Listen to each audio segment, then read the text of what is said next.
Okay, let's continue our classes. നോക്കിയേ മുകളിലത്തെ figure നോക്കിയേ 5.18 എന്ന് പറയുന്നതാണ് ഒറിജിനൽ ടെക്സ്റ്റ്. അതായത് നമ്മൾ കട്ട് ചെയ്ത് പേസ്റ്റ് ചെയ്യുന്നതിന് മുമ്പുള്ള ടെക്സ്റ്റാണ് കൊടുത്തിരിക്കുന്നത്. Delhi is the capital of India, Colombo is the capital of Sri Lanka, അങ്ങനെ കൊടുത്തു.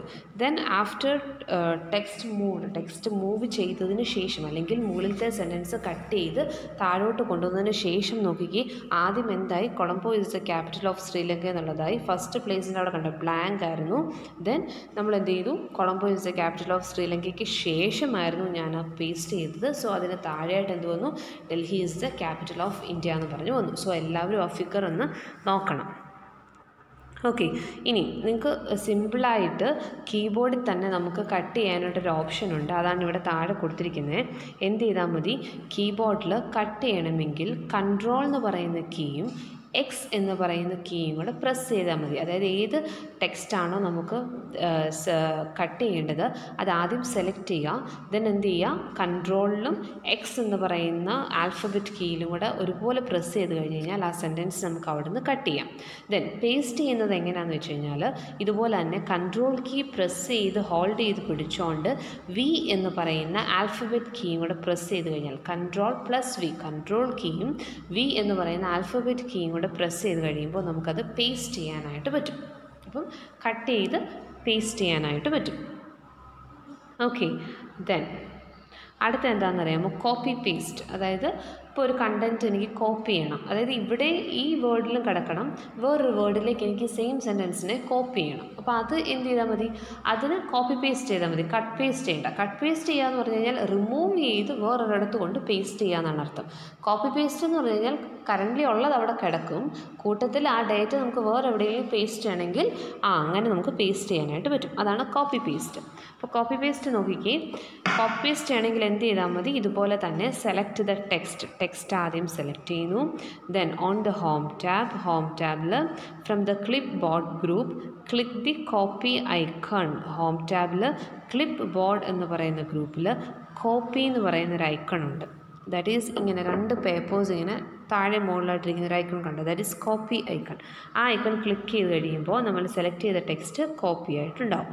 Then place the cursor at the position where you want to copy the text. എവിടെയാണോ ടെക്സ്റ്റ് കോപ്പി ചെയ്യേണ്ടത് അവിടെ എന്ത് ചെയ്യുക, കഴ്സർ പ്ലേസ് ചെയ്യുക. ദെൻ എന്ത് ചെയ്യുക, on the home tab from the clip board group click the paste icon. എന്നിട്ട് home ടാബിൽ പോയി ക്ലിപ്പ് ബോർഡ് ഗ്രൂപ്പിൽ ചെന്നിട്ട് പേസ്റ്റ് ഐക്കൺ ക്ലിക്ക് ചെയ്ത് കഴിയുമ്പോൾ ആ സെലക്ട് ചെയ്ത ടെക്സ്റ്റ് പുതിയ ലൊക്കേഷനിൽ കോപ്പി ഇടാം. The selected text is copied at the new location. പുതിയ ലൊക്കേഷനിൽ ആ സെലക്റ്റഡ് ടെക്സ്റ്റ് കോപ്പീഡായിട്ട് വരും.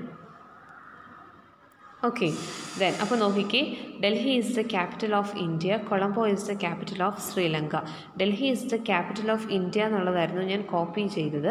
എന്നിട്ട് തൊട്ട് താഴെ ഞാനത് പേസ്റ്റ് ചെയ്തു. അപ്പോൾ ഓൾറെഡി ഉള്ളത് അവിടെ ഉണ്ട് താനും, പുതിയതായിട്ട് എനിക്കൊന്നും കൂടെ പേസ്റ്റ് ചെയ്യാനായിട്ട് പറ്റി. That is copy paste. Cut paste എന്ന് പറഞ്ഞു കഴിഞ്ഞാൽ അത് അവിടെ നിന്ന് റിമൂവ് ആയിട്ട് വേറൊരിടത്ത് പേസ്റ്റ് ചെയ്യുകയാണ്. കോപ്പി പേസ്റ്റ് എന്ന് പറഞ്ഞു കഴിഞ്ഞ് കഴിഞ്ഞാൽ എന്താണ്, അത് നിർത്തിക്കൊണ്ട് തന്നെ നമുക്ക് വേറൊരിടത്തേക്ക് പേസ്റ്റ് ചെയ്യുന്നതാണ് എന്തെന്ന് പറയുന്നത്, കോപ്പി പേസ്റ്റ് എന്ന് പറയുന്നത്. ഓക്കെ, നെക്സ്റ്റ് വൺ എന്താണ്, using undo and redo features. എന്താണ് using undo and redo functions. ഇനി അൺഡു എന്താണ്, റീഡു എന്താണെന്നാണ് നോക്കുന്നത്. Okay, Word 2010 has a feature that keeps track of changes being made in a document. അതായത് ഒരു ഡോക്യുമെൻറ്റിൽ നമുക്ക് എന്തെങ്കിലുമൊക്കെ ചേഞ്ചസ് ചെയ്യാനായിട്ടുള്ള കുറേ features word 2010 you can use this feature to undo changes and get the original text back. ഇപ്പോൾ നമ്മൾ for example, ഇപ്പോൾ ഞാൻ എന്തെങ്കിലും ഒരു ടെക്സ്റ്റ് എഴുതി, എന്നിട്ട് ഞാൻ അതിനെന്തെങ്കിലും ഒരു ചേഞ്ചസ് ആ ടെക്സ്റ്റിന് വരുത്തി. അപ്പോൾ വരുത്തി കഴിഞ്ഞപ്പോഴാണ് ഞാൻ ചിന്തിക്കുന്നത്, എനിക്ക് ആ ടെക്സ്റ്റിന് ചേഞ്ചസ് ഒന്നും വരുത്തണ്ടായിരുന്നു, പഴയതുപോലെ തന്നെ മതിയായിരുന്നു. അപ്പോൾ എന്ത് ചെയ്താൽ മതി, അൺഡു എന്ന് പറയുന്ന ഓപ്ഷൻ ക്ലിക്ക് ചെയ്ത് കഴിയുമ്പം നമ്മുടെ ടെക്സ്റ്റ് ചേഞ്ചസ് ഒക്കെ മാറി പഴയതുപോലെ തന്നെ ആവും. മനസ്സിലായോ? അപ്പോൾ അൺഡു എന്ന് പറഞ്ഞു കഴിഞ്ഞാൽ എന്താണ്, അൺഡു ബട്ടൺ എന്ന് പറഞ്ഞു കഴിഞ്ഞാൽ സിമ്പിൾ കണ്ടോ, ഒരു ആരോ തിരിച്ച് ഇങ്ങോട്ടിടുന്നത്. Click this button to reverse the effect of your last action. അതായത് നമ്മൾ ലാസ്റ്റ് എഫക്റ്റ് കൊടുക്കുന്നതിന് മുമ്പ് എന്തായിരുന്നോ നമ്മുടെ ആ ഒരു ആക്ഷൻ, അതിലേക്ക് തന്നെ തിരിച്ചു വരാനായിട്ടാണ് എന്ത് ബട്ടൺ യൂസ് ചെയ്യുന്നത്? അൺഡു എന്ന് പറയുന്ന ബട്ടൺ നമ്മൾ യൂസ് ചെയ്യുന്നത്. ഇനി റീഡു ബട്ടൺ എന്തിനു വേണ്ടി യൂസ് ചെയ്യുന്നത്? Click this button if you have click the undo button and want the last actions to be performed again. അതായത് നമ്മൾ അൺഡു ബട്ടൺ ക്ലിക്ക് ചെയ്ത സമയത്ത് വീണ്ടും നമുക്ക് ആ ലാസ്റ്റ് ആക്ഷൻ ഒന്നും കൂടി പെർഫോം ചെയ്യണമെങ്കിൽ എന്ത് ചെയ്താൽ മതി? റീഡു എന്ന് പറയുന്ന ബട്ടൺ ക്ലിക്ക് ചെയ്താൽ മതി. കുഞ്ഞുങ്ങൾക്ക് അത് വലിയ ഇമ്പോർട്ടൻ്റ് അല്ല, അൺഡുവും റീഡും. എന്താണ് അൺഡു എന്ന് പറയുന്ന ബട്ടൺ, അല്ലെങ്കിൽ എന്താണ് റീഡു എന്ന് പറയുന്ന ബട്ടൺ, അത് മാത്രം ജസ്റ്റ് ഒന്ന് മനസ്സിലാക്കുക. അൺഡു എന്ന് പറഞ്ഞു കഴിഞ്ഞാൽ എന്താണ്? ലാസ്റ്റ് ആക്ഷൻ എഫക്റ്റ് കൊടുക്കുന്നതിന് മുമ്പുള്ള ആക്ഷനിലേക്ക് നമുക്ക് തിരിച്ചു പോകണമെങ്കിൽ, റിവേഴ്സ് പോകണമെന്നുണ്ടെങ്കിൽ അൺഡു എന്ന് പറയുന്ന ബട്ടൺ ക്ലിക്ക് ചെയ്യുക. ദെൻ റീഡു എന്ന് പറഞ്ഞു കഴിഞ്ഞാൽ എന്താണ്? Click this button if you have click അതായത് അൺഡു ബട്ടൺ ക്ലിക്ക് ചെയ്തതിന് ശേഷം വീണ്ടും ലാസ്റ്റ് ആക്ഷനിലേക്ക് നമുക്ക് പോകണമെങ്കിലാണ് എന്ത് കൊടുക്കേണ്ടത്?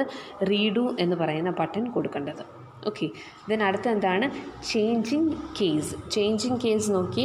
U can also change the capitalisation of text in word.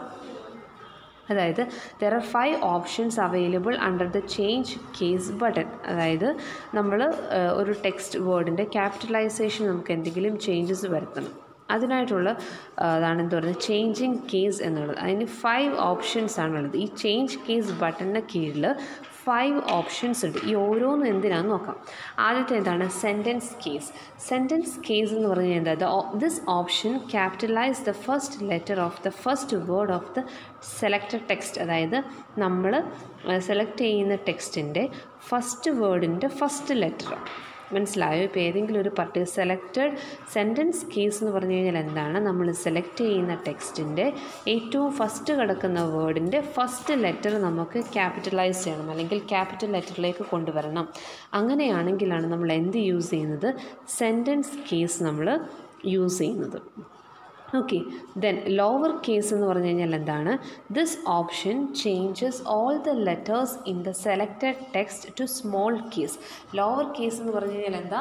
നമ്മൾ സെലക്ട് ചെയ്യുന്ന ടെക്സ്റ്റിൻ്റെ എല്ലാ ലെറ്റേഴ്സും നമുക്ക് സ്മോൾ കേസിലേക്ക് കൊണ്ടുവരണം, അതായത് സ്മോൾ ലെറ്റേഴ്സിലേക്ക് കൊണ്ടുവരണം. അങ്ങനെയാണെങ്കിലാണ് എന്ത് യൂസ് ചെയ്യുന്നത്? ലോവർ കേസ് നമ്മൾ യൂസ് ചെയ്യുന്നത്. ദെൻ അടുത്ത എന്താണ്? അപ്പർ കേസ് എന്ന് പറഞ്ഞു കഴിഞ്ഞാൽ എന്താണ്? This option capitalises all the letters in the selected text. അതായത് നമ്മൾ സെലക്ട് ചെയ്ത ടെക്സ്റ്റിനെ എല്ലാ ക്യാപിറ്റൽ ലെറ്റേഴ്സിലേക്ക് ആക്കണമെങ്കിൽ അപ്പർ കേസ് യൂസ് ചെയ്താൽ മതി. അപ്പോൾ സെൻറ്റൻസ് കേസ് എന്ന് പറഞ്ഞു കഴിഞ്ഞാൽ എന്താ? സെലക്ട് ചെയ്യുന്ന ടെക്സ്റ്റിൻ്റെ ഫസ്റ്റ് വേർഡിൻ്റെ ഫസ്റ്റ് ലെറ്റർ ക്യാപിറ്റൽ ആക്കാൻ സെൻറ്റൻസ് കേസ് യൂസ് ചെയ്യുന്നു. ലോവർ കേസ് എന്ന് പറഞ്ഞു കഴിഞ്ഞാൽ എന്താണ്? ടോട്ടലി നമ്മൾ സെലക്ട് ചെയ്ത ടെക്സ്റ്റിനെ കംപ്ലീറ്റ് ആയിട്ട് സ്മോൾ കേസ് ആക്കാൻ യൂസ് ചെയ്യുന്നു. അപ്പർ കേസ് എന്ന് പറഞ്ഞാൽ എന്താണ്? നമ്മൾ സെലക്ട് ചെയ്യുന്ന ടെക്സ്റ്റ് കംപ്ലീറ്റ് ആയിട്ട് ക്യാപിറ്റലൈസ് ആക്കാൻ വേണ്ടി അപ്പർ കേസ് യൂസ് ചെയ്യുന്നു. ദെൻ ഫോർത്ത് എന്താണ്? Capitalise each word. ഓരോ വേർഡും ക്യാപിറ്റലൈസ് ചെയ്യുന്നത് എങ്ങനെയാണ്? This option capitalise the first letter of each word in the selected text. Capitalise each word എന്ന് പറഞ്ഞു കഴിഞ്ഞാൽ എന്താ? നമ്മൾ സെലക്ട് ചെയ്യുന്ന ടെക്സ്റ്റിൻ്റെ ഓരോ വേർഡും നമുക്ക് ക്യാപിറ്റൽ ലെറ്ററിലേക്ക് നമുക്ക് കൊണ്ടുവരണം. മനസ്സിലായോ? ഇപ്പോൾ for example my name is Sara എന്ന് കൊടുത്തു കഴിഞ്ഞാൽ ഫസ്റ്റ് ലെറ്റർ മൈയുടെ എം, ഈസിൻ്റെ ഐ, അങ്ങനെ ഫസ്റ്റ് വേർഡ് ഓരോ വേർഡിൻ്റെ ഫസ്റ്റ് ലെറ്റർ ക്യാപിറ്റലാക്കാൻ വേണ്ടിയാണ് ക്യാപിറ്റലൈസ് ഈച്ച് വേർഡ് എന്ന് പറയുന്ന ഓപ്ഷൻ നമ്മൾ ഉപയോഗിക്കാം. ദെൻ അടുത്ത എന്താണ്? Toggle case. എന്താണ്? ടോഗിൾ കേസ് എന്ന് പറഞ്ഞു കഴിഞ്ഞാൽ എന്താണ്? This option reverses the case of each letter within the selected text. ഇതെന്തിനു വേണ്ടിയാണ്? നമ്മൾ സെലക്ട് ചെയ്ത ടെക്സ്റ്റിൻ്റെ ഓരോ ലെറ്ററിൻ്റെ റിവേഴ്സ് എടുക്കാൻ വേണ്ടി. This option reverses the case of each letter. ഓരോ ലെറ്ററിൻ്റെയും റിവേഴ്സസ് എടുക്കാൻ വേണ്ടിയാണ് ഈ ഓപ്ഷൻസ് നമ്മൾ യൂസ് ചെയ്യുന്നത്. അപ്പോൾ എന്താണ് ഈ ഓപ്ഷൻസ് എന്നൊക്കെ ഒന്ന് മനസ്സിലാക്കി വെക്കുക. Then to change the case change ചെയ്യുന്നത് എങ്ങനെയാണെന്ന് നോക്കി. Select the text. ആദ്യം ടെക്സ്റ്റ് സെലക്ട് ചെയ്യുന്നു. Then on the home tab from the font group click the down arrow to expand the change case. അതായത് ചേഞ്ച് കേസിൻ്റെ ഐക്കണാണ് ക്യാപിറ്റൽ എയും small എയും കൊടുത്തേക്കുന്നത്. അപ്പോൾ ഹോം ടാബിൽ ചെന്നിട്ട് ഫോണ്ട് ഗ്രൂപ്പിൽ ഡൗൺ ആരോ ഈ ചേഞ്ച് കേസിൻ്റെ ഡൗൺ ആരോ ക്ലിക്ക് ചെയ്ത് കഴിയുമ്പം സെൻറ്റൻസ് കേസും ലോവർ കേസും അപ്പർ കേസും ക്യാപിറ്റലൈസ് ഈച്ച് വേർഡും ടോഗിൾ കേസും ഒക്കെ വരും. അപ്പോൾ എന്താണോ നിങ്ങൾക്ക് വേണ്ടത് അത് സെലക്ട് ചെയ്ത് കൊടുത്തു കഴിഞ്ഞാൽ ആ സെലക്ട് ചെയ്തിരിക്കുന്ന ടെക്സ്റ്റിന് അതനുസരിച്ചുള്ള ചേഞ്ചസ് സംഭവിക്കും. ഓക്കെ, ദെൻ തേർഡ് പോയിൻ്റ് അത് തന്നെയാണ്, select the record case select ചെയ്യാം. Okay, the case of the selected test changes as shown in figure 5.22. 5.22 കാണുന്നത് പോലെ തന്നെ ചേഞ്ച് ആവും. ഓക്കെ, ഇപ്പോൾ സെൻറ്റൻസ് കേസ് എന്ന് പറഞ്ഞു കഴിഞ്ഞാൽ എന്താണ്? Delhi is the capital of India. കണ്ടോ, ഫസ്റ്റ് വേർഡ് ക്യാപിറ്റലായി, ഡൽഹിയുടെ ഫസ്റ്റ് ലെറ്റർ ക്യാപിറ്റലായി. ദെൻ ലോവർ കേസ് എന്ന് പറഞ്ഞപ്പോൾ എന്താണ്? ആ വേർഡ് കംപ്ലീറ്റ് ആയിട്ട് സ്മോൾ ലെറ്ററിലേക്ക് വന്നു. അപ്പർ കേസ് എന്ന് പറഞ്ഞപ്പോൾ കംപ്ലീറ്റ് ആയിട്ട് അത് ക്യാപിറ്റൽ ലെറ്ററിലേക്ക് വന്നു. ക്യാപിറ്റലൈസ് ഈച്ച് വേർഡ് നോക്കിക്കുക, ഓരോ വേർഡിൻ്റെയും ഫസ്റ്റ് ലെറ്റർ ക്യാപിറ്റലായി അല്ലേ? കാത്മണ്ഡു എന്നുള്ളതിൻ്റെ കെ ക്യാപിറ്റൽ, ഈസിൻ്റെ ഐ ക്യാപിറ്റൽ, ദ എന്നുള്ളതിൻ്റെ ടി ക്യാപിറ്റൽ, ക്യാപിറ്റൽ എന്നുള്ള വേർഡിൻ്റെ സി ക്യാപിറ്റൽ ലെറ്ററായി, ഓഫിൻ്റെ ഒ ക്യാപിറ്റലായി, നേപ്പാളിൻ്റെ എൻ ക്യാപിറ്റൽ. അപ്പോൾ ക്യാപിറ്റലൈസ് ഈച്ച് വേർഡ് എന്ന് പറഞ്ഞു കഴിഞ്ഞാൽ ഓരോ വേർഡിൻ്റെയും ഫസ്റ്റ് ലെറ്റർ ക്യാപിറ്റലാവുക. ദെൻ ടോങ്കിൾ എന്ന് പറഞ്ഞു കഴിഞ്ഞാൽ എന്താണ്? തിരിച്ചു വരിക, അതായത് ഫസ്റ്റ് ലെറ്റർ. ടോഗിൾ കേസ് എന്ന് പറഞ്ഞു കഴിഞ്ഞാൽ സ്മോൾ ലെറ്ററും ക്യാപിറ്റലും ആയിട്ട് വരുന്നത്. ഓക്കെ, ഇപ്പോൾ ഫസ്റ്റ് തുടങ്ങിയത് സ്മോൾ ലെറ്ററിലായിരുന്നു, ദെൻ ക്യാപിറ്റലായി, ദെൻ ലാസ്റ്റിൻ്റെ ഫസ്റ്റ് വേർഡും എന്തായിട്ട് വന്നു? സ്മോൾ ലെറ്റർ ആയിട്ട് വന്നു. അപ്പോൾ that case is toggle case. അതിനെയാണ് ടോഗിൾ കേസ് എന്ന് പറഞ്ഞത്. അപ്പം ഈ പഠിപ്പിച്ച എല്ലാ കണ്ടീഷൻസും ഒന്ന് നോക്കുക. എക്സാംസൊക്കെ അടുത്ത് വരുന്നതുകൊണ്ടാണ് ഇച്ചിരി ഏറെ ടോപ്പിക്സ് എടുക്കുന്നത്. അപ്പോൾ നിങ്ങളത് മനസ്സിലാക്കി പഠിക്കുക. ദെൻ ഇതിൻ്റെ എക്സസൈസ് മിസ്സ് നാളെ ഗൂഗിൾ ക്ലാസ് റൂമിൽ ഇടും. അപ്പോൾ എല്ലാവരും അതൊന്ന് ശ്രദ്ധിച്ചോണം. നോട്ടിഫിക്കേഷൻ ഇതിൻ്റെ ഈ ചാപ്റ്ററിൻ്റെ എക്സസൈസ് നാളെ ഇടും. Okay students, thank you.